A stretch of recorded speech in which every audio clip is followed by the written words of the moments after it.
So the teams are in for those Sunday quarterfinals: France versus South Africa, England versus Fiji. Some bold calls, some really surprising calls as well, particularly from South Africa. So let's start there. They are saying they are picking for this specific game rather than just who the best team is, who the best players are. So it's either going to be genius if they win or over-tinkering if they lose. So Ninabana Rasmus really going for it here. Let me know if you think it's the right decision. I'm not sure. Could be, couldn't be. We will see after the game, of course. But the front row at least is as expected. Kitshoff and Bonambi, Malherbe starting. Then obviously Fari is the replacement hooker. Now Marks is out. Unche, replacement loosehead. And Koch, replacement tight head. Now Unyankane is out. So no surprises there. The decision in the second row is, do you start Snyman or not? I think he is one of the two best second rows that South Africa have, but he does bring amazing impact off the bench. I'd be tempted to start him, but they're sticking with Etzebeth with Mostert. Khaleesi, Pieter-Steph du Toit were always going to be the flankers, but number 8, I had thought that Jasper Wiese had won that number 8 battle, and maybe he has. Maybe he is kind of the first choice, but they say for this game Vermeulen is the man. Why? I'm not sure. Maybe it's to kind of upsize the pack, but then you could have put Snyman in and they haven't. So not sure, but I do like Vermeulen. I think he's a great player. I don't think they're losing anything by starting him over Wiese, but just interesting to know why they did it. I'm not quite so sure. 9 and 10. Very interesting. They're sticking with Libbok. They're not going for Pollard, although he is on the bench. At 9, Faf de Klerk is dropped to the bench. He won't be happy with that. Cobus Reinach starts. Great player, Cobus Reinach, but it is quite a shock because they're changing that combination. Sure, stick with Libbok because the team's been built around him. He's been the 10 for a while now, but then why wouldn't you stay with a pairing of de Klerk and Libbok? Something that Reinach does that they prefer. Let me know what you think it is. Is it his kicking? I don't know. The backs, though, apart from that, are fairly settled. They're not tempted with Esterhazen. They're not tempted with Am or Moody in the centres. They're sticking with Diolande and Creel. Colby and Lorenza, the really quick guys on the wings, and Willemse has won that battle, it looks like, over Leroux for fullback, although Leroux is on the bench as well. Quagga Smith covers back row, and it is very rare to see a 5-3 split, particularly only one back row on the bench. Who covers number 8? It's not obvious, I don't think. Maybe Pieter-Steph du Toit, I don't know, or Quagga Smith, a slightly smaller number 8, but I'm surprised they haven't gone for a Wiese maybe on the bench as well. Faf de Klerk there, covering 9. Andre Pollard covering 10. Do they need Willy Leroux? Maybe not completely. I think they could have gone for a 6-2 split and gone for more forwards, but no, they're covering all the bases here, getting a specialist full-back in to cover, so maybe a bit safe, I don't know. Is it the right call? I just can't work it out. In some ways you think it makes sense, in other ways it doesn't make sense, but I mean, these guys have been geniuses in the past. Can they pull it off once again? And by contrast, France, very little changes. The only change indeed being the return of Antoine Dupont, only 24 days odd from fracturing his jaw, so that's an amazing recovery. Obviously a metal plate has helped. I think he's going to be very fit, but if he takes a bash to that face, could be problems. We'll see how he goes. Anyway, the pack is as was. Malvaca, now Marchand is still injured. He starts at hooker, and Malvaca's been very explosive, very impressive. The athletic second rows, Woki and Flamont, are fantastic. The balance in the back row, Chalanche is the big man, Olivon is the tall guy, Aldrich's the all-action carrying number 8. In the backs, the two stories is, of course, the returning Antoine Dupont, who is the best 9 in the world, so that will definitely help. But the other story is young winger Louis Bielbarré, only 20 years old, a genuine bolter for this World Cup, now starting in a quarter-final. That's pretty amazing stuff. On the bench, France have gone for the 6-2 split, which is interesting when South Africa, who normally do, haven't, and France have. Makalu's the 6th forward, although he could play on the wing. He's an absolute athletic monster. Luku is the replacement 9. There's no replacement 10. Moefana's a centre. So it does look like Ramos is the backup 10, so a little bit risky. No Jaminet in the squad, so I think that's what they're going to go with. I mean, overall, it's a very settled team, but the 6-2 split and no backup 10 is interesting. So both sides, very, very powerful. A lot more changes and tweaks for the South African team.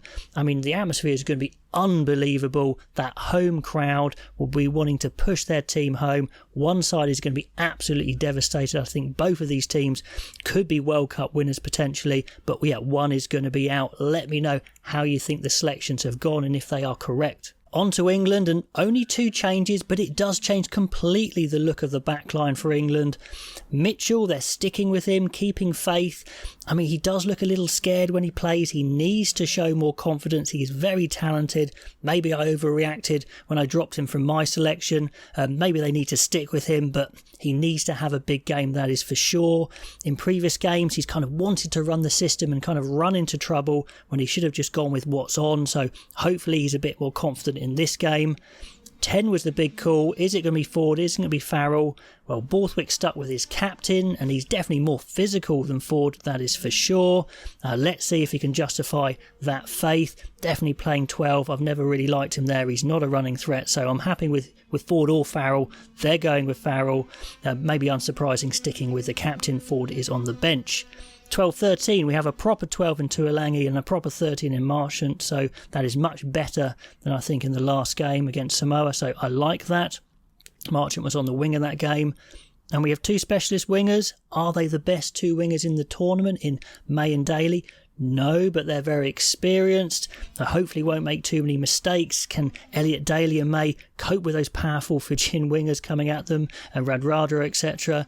Habosi, I mean, it's going to be fascinating to see if they can do that. Then the big story at 15, Marcus Smith is in and Freddie Stewart is dropped completely. Massive call for Borthwick, but I do think that is what the evidence was pointing towards. Marcus Smith, we're all looking at his cover tackles. Can he deal with any Fijians breaking through? That'll be interesting, but the rest of his game has looked really, really good. Very creative. Hopefully they can get the best out of this backline with that setup. I think it's the way to go. Let's see if it fires. Pack very settled. Genge, George, Cole, Borthwick resisting, starting Genge and Sinclair at once. Maybe trying to protect the scrum, getting a stronger tight-headed Cole there, starting with Sinclair to come on, so I understand that logic. Ollie Chesham has retained his place in the second row. Made a lot of mistakes last game. He needs to keep those errors low, but athletically he was looking back to his best, so that is good. Courtney Laws is going to be vital. They will definitely go after this Fijian line-out with 3 great line-out options. They can get up quickly into the air. They're going to really try and make a mess of that Fijian line-out, so expect a lot of trick plays from Fiji, maybe to try and avoid that. Tom Curry and Ben Earl finishing off the back row, as was before. I think they've been performing well. Replacements, Theo Dan is absolutely the replacement at hooker, although hasn't been trusted an awful lot. Then Marla Sinclair, George Martin retains, who I think has been actually getting better in this World Cup, can cover 6 and second row, of course, which means having started 2 sevens, they can have Billy Vunipola on the bench, although I would have preferred Lewis Ludlam. I'm not sure the impact Vunipola makes, but let's see what he can do when he comes on. Danny Kerr may be a little unlucky to start because he definitely saved the day against Samoa last time, but a good impact. In fact, it's a good set of impact backs on the bench with Kerr and Ford and Ollie Lawrence, who could play in either position in the centre. So I quite like the setup. I'm pretty happy with it. Let's see if it does the job. If they play well, I think they can definitely win, but this Fijian side is looking crazy powerful. They will be hurt with that performance against Portugal. They did underperform, but this Fijian side is crazy powerful. Some talking points here. Unfortunately, Matavesi drops to the bench, which is understandable. He's had a family bereavement, so he's not starting, although he would have normally. They're kind of playing an extra back row in the second row in Tuasui. Might not help their line out much, but goodness me, it will help their carrying. Taki Tagivalu, Botia and Mata have been performing well. They are the standard back row. Lamani starts at 9, probably retains the kicking duties, although I don't like his low curling kicks that much. Kuravoli on the bench is better. Batitu I don't know a lot about at 10. Is Teller injured or dropped? I don't know, please let me know that one. Would Batitu kick? I'm not sure. Nigel Avery, the captain in the centres, has overcome his knock he took in the last game, so that's good. So he partners Tuasova. Good timely return from injury for Radradra. Let's see if he can hit top 4. Maybe he hasn't quite yet anyway. Then the very dangerous Abosi switches to the other wing. It's looking good. It's a powerful team, although team-wise they have been a bit shaky in their cohesion. When they've come under pressure, especially in that game against Portugal, they did melt a bit. So I expect them to be much better against England. I expect England to be better as well. Could be a really well-matched quarter-final.